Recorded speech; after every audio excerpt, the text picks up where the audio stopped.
So it's all for play for still. I think so. Do you want to bet against us?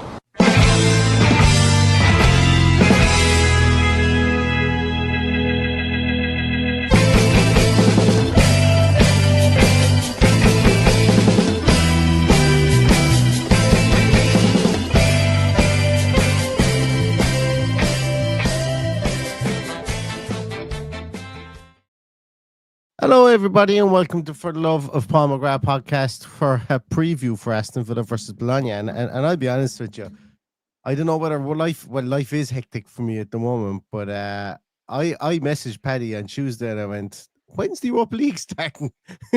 I genuinely did, and I was like, "Oh shit, yeah, it's this week." I was completely confuddled with all with the myriad of games and stuff that's been going on, off the field and so on, that lost track of my days altogether. So it was a bit of a whirlwind to try and get this one done this evening. But Paddy, it's great to have you on. I know you've been in the car pretty much all day today, so great that you could get on, and I didn't have to do this one on my own.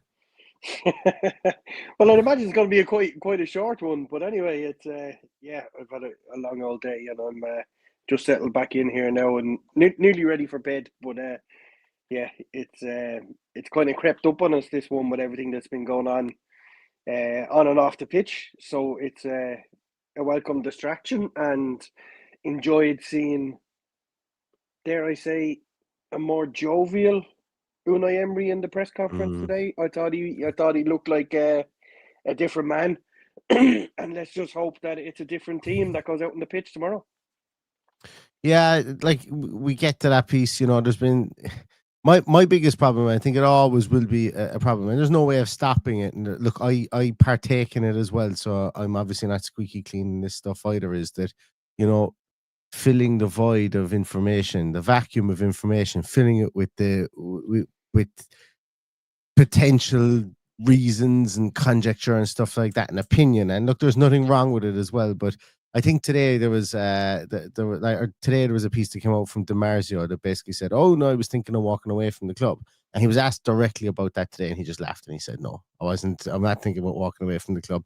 And I the second I saw that thing from DiMarzio, I kind of went, "That's just jumping on the clickbait shite." It just, even the way it read was just jumping on the clickbait stuff. So it was good to see Unai Emery kind of take it and just trying to brush it off today. That press conference today was even the questions that Ezri Khan took. There was a calmness, there was a measuredness there, but obviously there was a mea culpa from a lot of people today as well that were like, "Listen, we know we're not going well, and we know we have to try and fix this."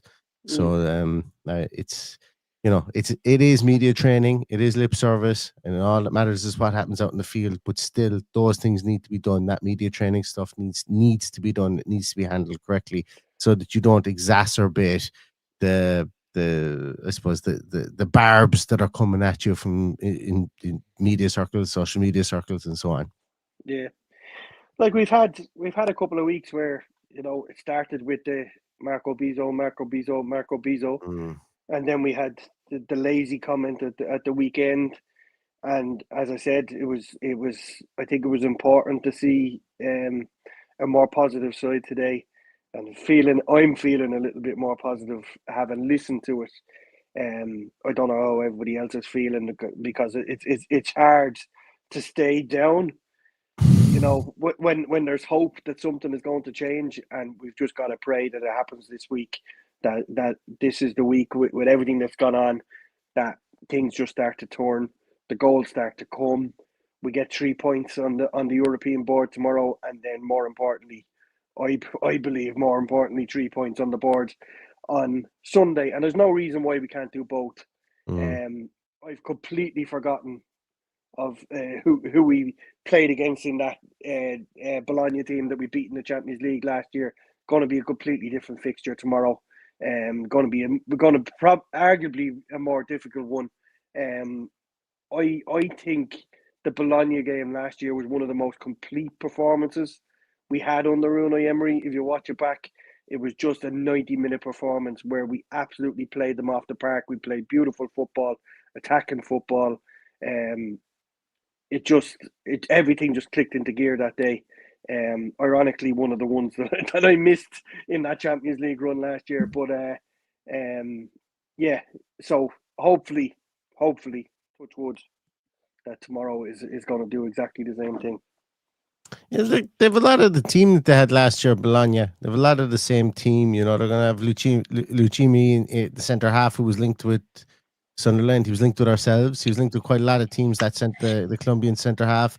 They have Juan Miranda, who moved from Betis and a free playing at left back. They've got an absolute block of a man in centre half as well, beside Lucimi, called Vitek, a Czech guy who came from Sparta Prague last year. He's an absolute block of a man. Just they just only make hulks in the Czech Republic, it seems, or should I call it? Remco Fruler, who will be used to from, well, some of you might be used to him from his time at Atlanta, but played it at Nottingham Forest for a minute as well. They've got Lewis Ferguson, the Scottish midfielder, will be in there as well. And then up top, number 9 that they have, Santiago Castro. Is he Uruguayan? I can never remember his nationality. He's either Uruguayan or Argentinian anyway. He's a South American country with a blue and white flag. I always get him mixed up. Likely Argentinian, but I've got a funny feeling he might be Uruguayan. He's a good striker, 21 years of age. There was actually rumours that Villa were interested in him as well, or in January of last year, which never materialized as well. Good player, scored at the weekend against Genoa as well, and just this latent pace.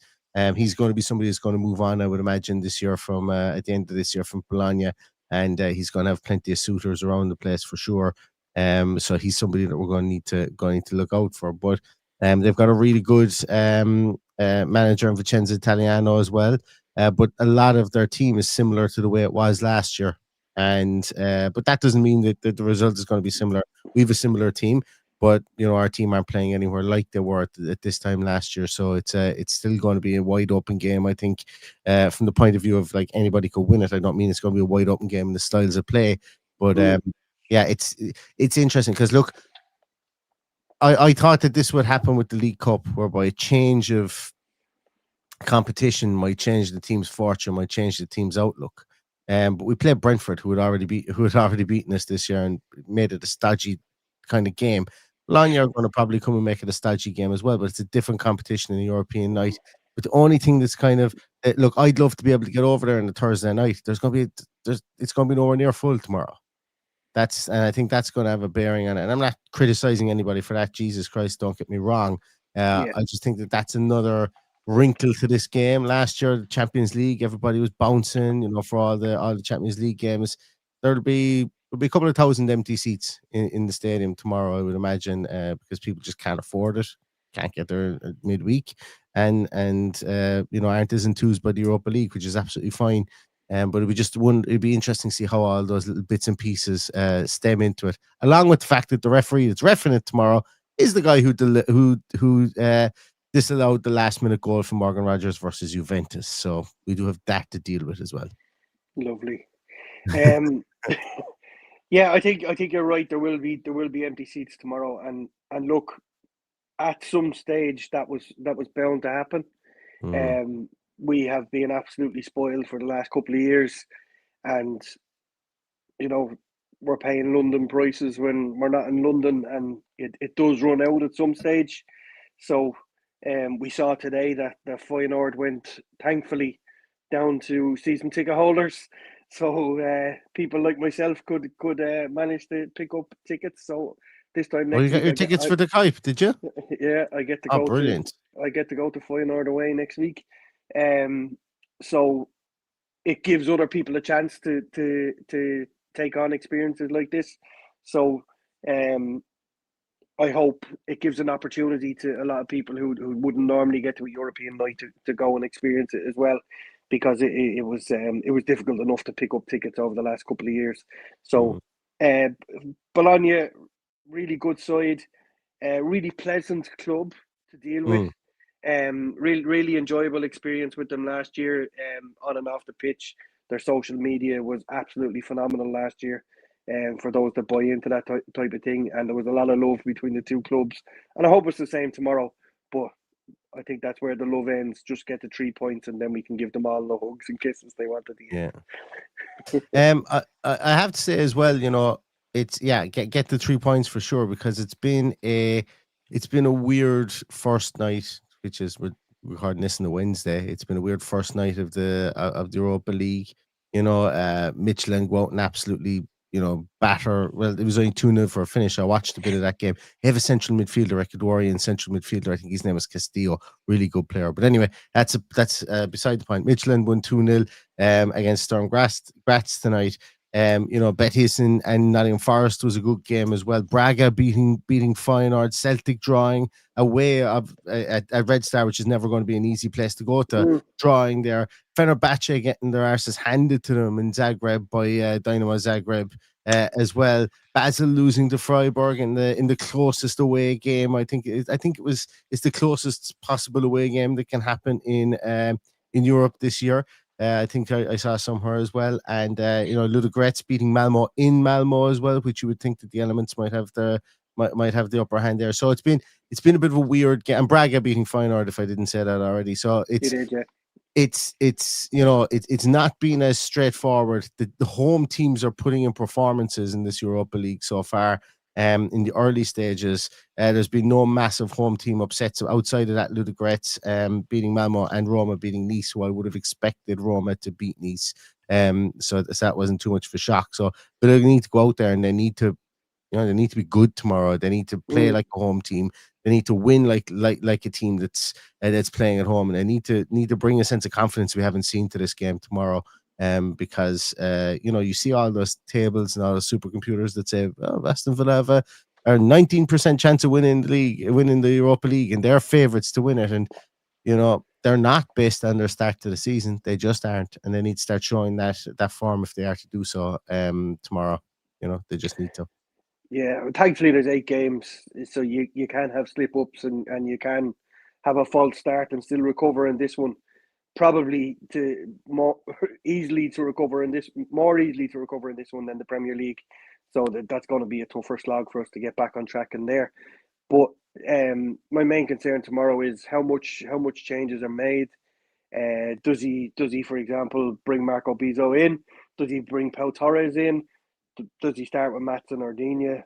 Does he start with Bogard in midfield? All of these things are possible, I think, tomorrow. Does he give Malin a run? Having left him out of the Champions League squad last year, all of these things are possible tomorrow, and I think it makes it really, really difficult to anticipate what might happen tomorrow until we see the team sheet. Yeah, I think the team sheet will be pretty much. I think we'll see Martinez in goals. I think Cash will be right back. Hansa, Pau Torres, Matson. That's what I think the back four will be. You'll probably have Kamara and McGinn in there again. I think Evan Gessan might get a start once more. I think Morgan Rogers will be in there, and then it'll be a case of maybe Harvey Elliott or Sancho, whichever the two of those, and you'll have Ollie Watkins up top. I don't see any which way that he comes out and he just throws a complete curveball and starts Lindelof and Mings and Bogard at right back, and I just don't see it. I really, really don't. But feck it, hey, we've said that before. We could be completely wrong. I think he just has to go balls to the wall for this. He's managed in Europe 18 consecutive seasons, which is a bonkers record for somebody who's jumped from club to club to club. And he's not always jumped from top club to top club to top club either. He's only been at a top club really outside of Aston Villa once in Arsenal. PSG. Sorry, not Arsenal. But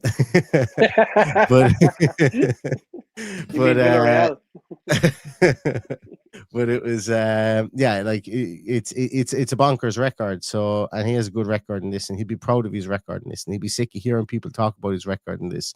So much so that I think he will go full bore tomorrow, get a result here, try and raise all boats. Yeah, we play again on Sunday, but we're the home team.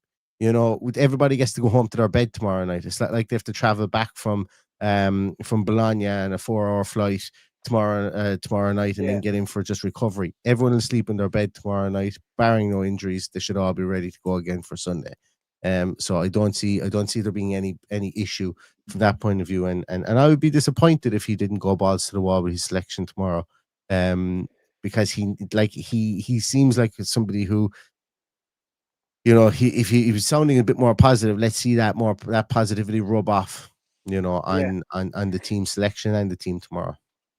But he has been known to throw those curveballs in European fixtures. So as we said, it's nearly an impossible team to pick or to second guess what he's going to do. So we'll hang tough until the team sheet hands from tomorrow, and I would imagine I believe there will be a couple of surprises, but I do believe we'll be ready and up for this. We were here for the Clement Longley Wars, Paddy. I will not forget the Clement Longley Wars during the Europa League, the Europa Conference. Some good news though for Villa today, which has been few and far between, is that Andres Garcia and Barkley were in full training. So it looks like they are. I don't know if they're going to be in contention, but they might be in contention for the weekend. There's also. Am I correct in saying that Barkley can't play in Europe? He's not. Barkley can't play. No, can't play. Can't play tomorrow night.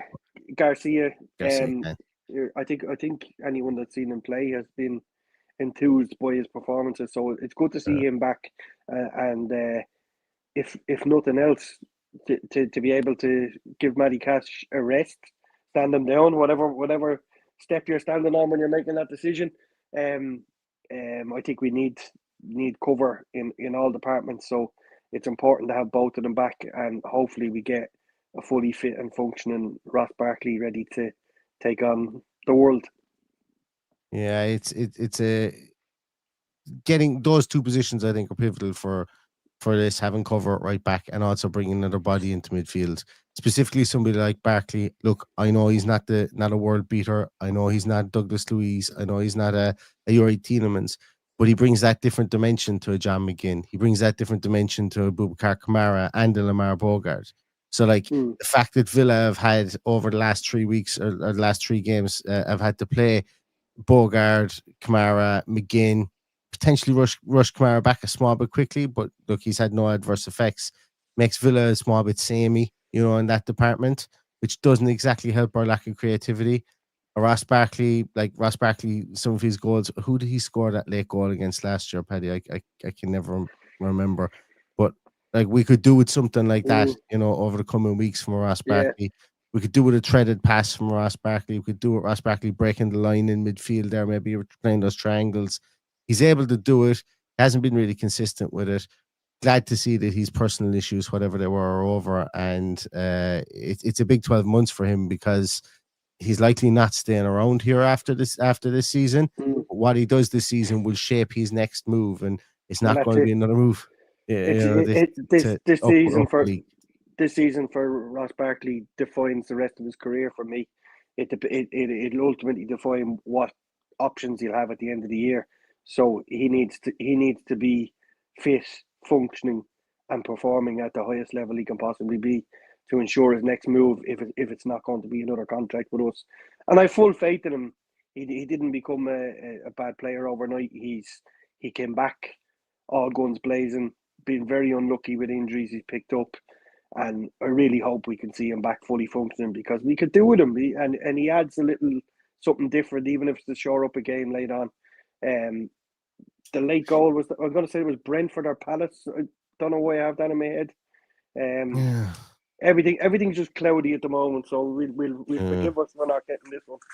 I'm always useless at remembering who scored what goal against who. I can never ever remember it. I'm useless at it. I could tell you, you name a player, I could nearly tell you the last 5 football teams he played for and the amounts he was transferred for, but I cannot remember. I cannot remember who scored what goal, when, what minute, and what stadium, whether it was home and away. I don't even I have to stop and think whether Fulham is home or away. So I just those things don't register with me and don't stick in my brain. But other stupid stuff like transfer fees and what teams people came from, they register on my brain. So, but you're right. Another thing with Ross Barkley as well is he gives you a set piece option, and what I mean by that is somebody to take a bloody set piece. Clip balls in from Yuri Tielemans every so often, and when Tielemans isn't in there, clip balls in from John McGinn. Maybe if it's on the left hand side, it's going to be Luca Dean.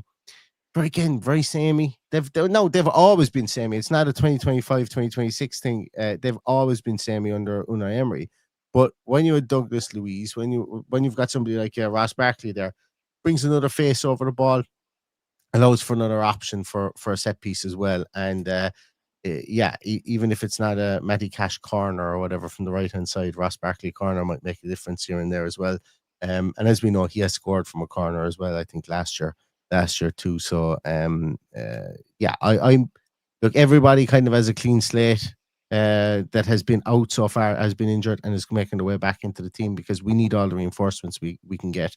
And I did read somewhere online today, I have zero inside information on this, that Amadou Onana could potentially be back for the weekend as well. So, good squad bulking up again in that midfield area where we will need bodies, where we will need to gain control of games in an attacking point of view. It's better to be looking at them than looking for them. That's the way I'd be talking about it. 100%. The more people challenging for positions, the better it is for us. And the more we get out of the people on the pitch, I believe it's always that way in football. So good to have him back, and hopefully again put his injuries problems behind him and get on to get a good run of games. Yeah, absolutely. Paddy, before we go, you agnostic, or what's your views on the boardroom change? Just before we go, really difficult one. Obviously we don't know what's gone on behind the scenes. Whether it's just a decision that was always in the making, that after this transfer window he stepped aside, or did something happen to annoy everybody and he's been asked to step aside. Nobody knows. We probably won't know exactly what happened for a while, but the decision has been made. There's a new man a new man with a good relation, another new man with a good relationship with Unai Emery. I think it's a good recruitment. Although we thought that with Monchi, whatever side you lie on, whether it was a good recruitment or not, we got some amazing performances out of the players that we had. We've been rather unlucky with a lot of injuries. We've been unlucky with PSR. He done some good work flipping a couple of players. If that was his intention, we've made profit, and some players we made profit. Yeah, we brought in players for cheap and made profit when we flipped them. So annoying and all as it is. Yeah, time will tell what legacy he leaves behind. But he's obviously stepped aside into V Sports, which again is a good move, because if we were to make him redundant, if that's what he was doing, that would probably come out of our PSR figures.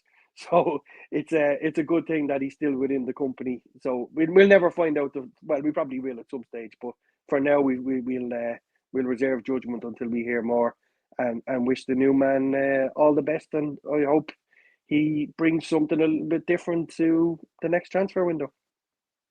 Just on that as well, 7:30 tomorrow morning. There won't be a Villa AM. I know I haven't been doing a lot of them recently. Just life is just absolutely hectic at the minute. But I do have a podcast coming out at 7:30 tomorrow morning.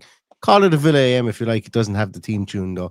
I spent about half an hour talking to Jordan from the La Liga and Beyond podcast, specifically about Roberto Alabe's time at Sociedad, about Sociedad as a team, about the structure of Sociedad, and also we touch on Monchi and the San Fernando Deportivo team that he has now become the principal partner in, along with Sergio Ramos as well. And there's an interesting story behind that as well, which Jordan tells, about why the club was in the third division of Spanish football and now suddenly in the 7th division of Spanish football. And it's a really weird situation that they went through as well. So catch that one as well tomorrow at 7:30. I'm not doing a spoil. I'm not doing a tease on purpose. It's just I can't remember the full ins and outs of the story. It's 11:10, and I've got a head cold, and I can't remember the ins and outs of the story. So do catch that one as well at 7:30. It's a nice, it's an interesting listen. He tells it warts and all, the good parts about Alabi, the parts where he feels that Sociedad, the parts that didn't go right at Sociedad as well. Talks an awful lot about managerial situations and as well there that were obviously overseen by Olabe too. So really, really great chat with Jordan today, and a lot more insight than I would have previously known or previously got from reading articles and so on. But it's good to always chat to people who know what they're talking about, and have that insight and immerse themselves. Yeah. So a really interesting team, Sociedad, and Jordan goes through that as well. Right, I don't really have anything else to go through, Paddy. Anything else on the game tomorrow? Anything else in Villa? Don't think so. Girls got a draw this evening. Lost on penalties for the extra point in the League Cup. But yeah, I don't think there was any more breaking news as such today. I think we've had our fill of it. I think it's always strange when things are happening. All the podcasts all come out at once, and then when we actually know what's happening, everyone goes, and has a little bit of a rest. So let's have a reset between now and tomorrow night, and hopefully we're talking about 3 points in the Champions League and heading for 3 points in the Premier League at the weekend, and get some goals on the board. That'd be nice. Absolutely. We'll have a team sheet tantrum tomorrow. We'll have a post-match podcast. We'll have a team sheet tantrum at some stage.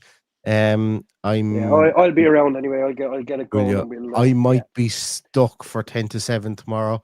But it's your bedtime, isn't it? It's in and around not that your time. bedtime. Not, I wish it was my bedtime. This head called live. But no, it's not mine. But I've also got some work things I need to get out tomorrow before the end of the day, so I could be a bit stuck from that point of view. But we will effort to get on as close to that time as possible. Or you might just have Paddy on his own, or maybe Jay might be around. Maybe we'll see. We'll have a team sheet tantrum, and I will be here for the post-match podcast as well.